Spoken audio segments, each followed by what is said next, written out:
Right now, as you sit there watching this, there are actual pieces of plastic lodged inside your brain tissue, not metaphorically. Actual fragments of polymer, smaller than a red blood cell, embedded in your neural tissue. They crossed a barrier that keeps out most bacteria, most viruses, and nearly every drug ever designed. And the most unsettling part is that nobody told your immune system they were coming. It never saw them arrive. How did they get there? What are they doing right now? And the question that matters most, can you actually do anything about it? Or is this already beyond your control at this point? Most people have no idea this is already happening inside them. The fact that you're watching means you're already thinking differently. Every week, you consume roughly 5 grams of microplastic. That's about the weight of a credit card. It enters through water, food, salt, seafood, tea bags, even the dust floating through your apartment. Particles smaller than 5 millimeters is classified as microplastics. But the ones that matter most are far tinier. Below 1 micrometer, 1,000th of a millimeter, they become nanoplastics. Small enough to pass between your cells. They enter your bloodstream through your gut lining and your lungs.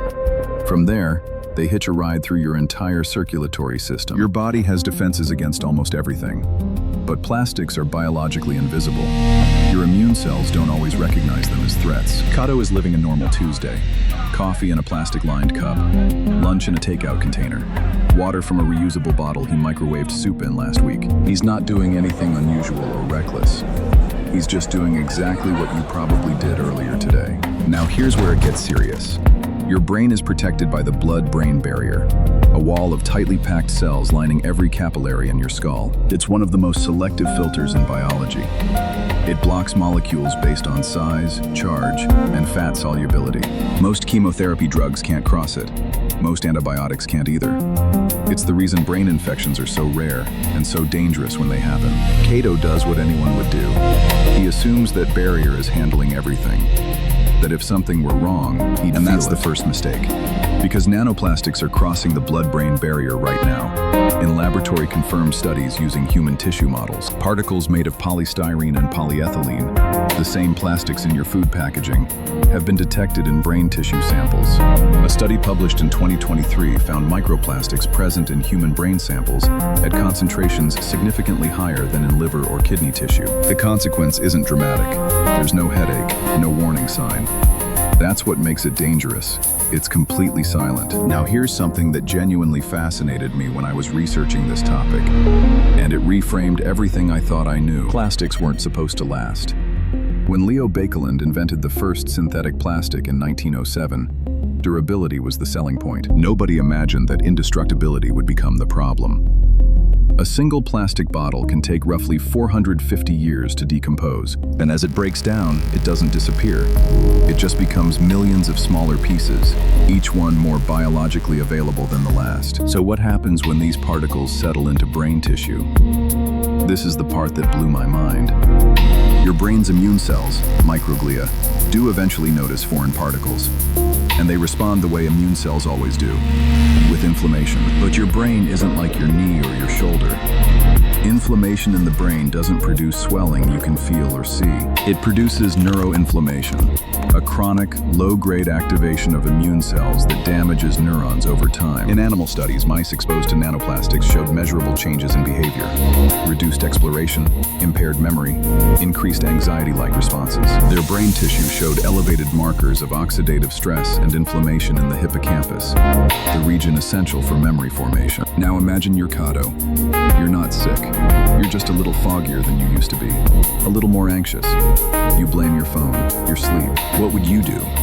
Try to eliminate plastics from your daily routine?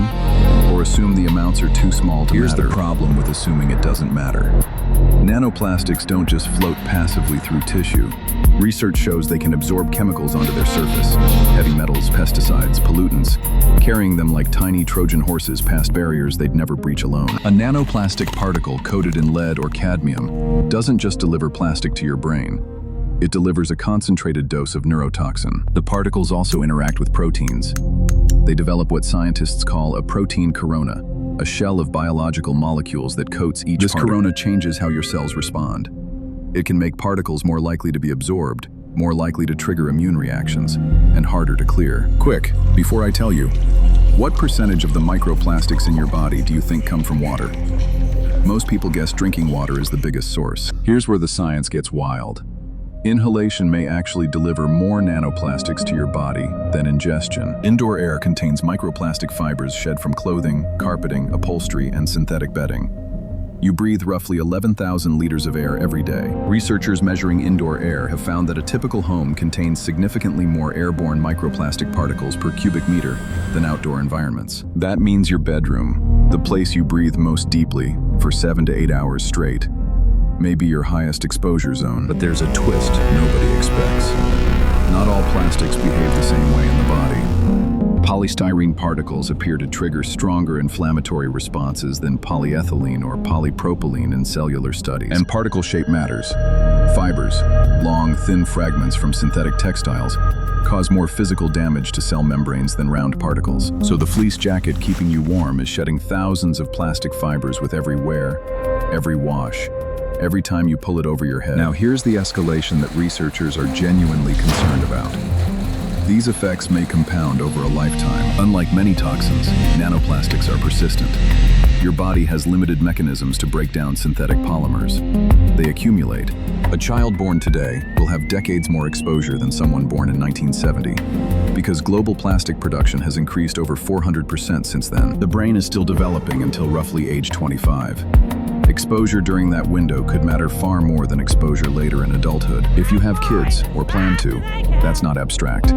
That's a developing brain building its architecture in a world saturated with particles that didn't exist 3 generations ago. Animal studies show that maternal nanoplastic exposure during pregnancy can result in particles crossing the placental barrier and reaching fetal brain tissue. Pause. Let's look at what Kato does next, because this is where instinct fails completely.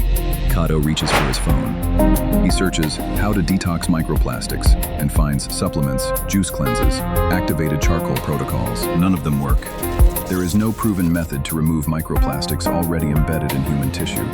No detox, no chelation, no supplement. The science isn't there yet. Anyone selling you a microplastic detox is selling you hope without evidence. So does that mean you're helpless? Absolutely not. Because the science of exposure reduction is real, practical, and actionable today. Kato knows better this time. He stops trying to fix what's already inside and focuses on reducing what's still coming in. 1. Stop microwaving food in plastic containers. Heat dramatically increases particle leaching by potentially billions of particles per container. 2. Improve ventilation where you sleep. A window or a HEPA air purifier can measurably reduce airborne microplastic fibers in your bedroom. 3. Reduce synthetic textiles in your bedding where possible. Natural fibers like cotton, wool, and linen shed far fewer microplastic particles. 4. Use glass or stainless steel for hot liquids. Paper cups are lined with plastic, and heat accelerates particle release into your coffee. 5. Wash synthetic clothing less frequently, on cooler settings, and consider a microfiber catching filter for your washing machine to reduce exposure. You can't undo the past, but you can dramatically reduce what accumulates from here forward. Kato's orange vest is synthetic. That one, he probably can't give up. But he switches his pillowcase. He moves leftovers into glass. He cracks the window. Small changes, but they compound in the right direction. Over years, over decades, across an entire lifetime of reduced exposure. The wrong path. Ignoring this, microwaving plastic daily, sleeping in sealed rooms full of synthetic dust, means decades of accumulation with no off switch. The right path doesn't require perfection. It requires awareness. And now you have something most people never will. Type glass in the comments if the first thing you're changing is how you heat your food. Send this to someone who microwaves leftovers in plastic every single day. After this, they won't unsee it. Here's a question. What everyday product are you most suspicious of now that you know nanoplastics cross the blood-brain barrier? Microplastics are a slow, invisible threat. But what happens when the danger is instant and the ground beneath you starts shaking violently without warning? That's next.